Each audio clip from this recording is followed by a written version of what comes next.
గత కొన్ని రోజులుగా ఢిల్లీని మొత్తం దేశాన్ని పీడిస్తున్న ఒకటే ప్రశ్న ఏంటంటే air quality index. Air quality index 400కు పైగా వెళ్ళిపోయింది, లేదా 2.5 పార్టికులేట్ మీటర్.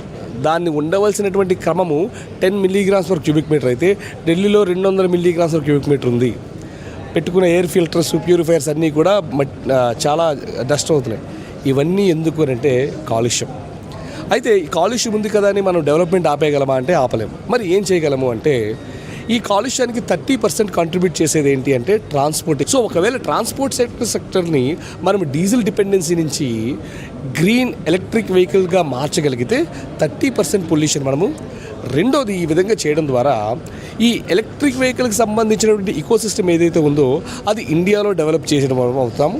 దానివల్ల ఏ విధంగా ఒకప్పుడు ఇండియా అగ్రికల్చరల్ క్యాపిటల్, తర్వాత ఐటీ క్యాపిటల్గా ఉండిందో ఈవీ క్యాపిటల్గా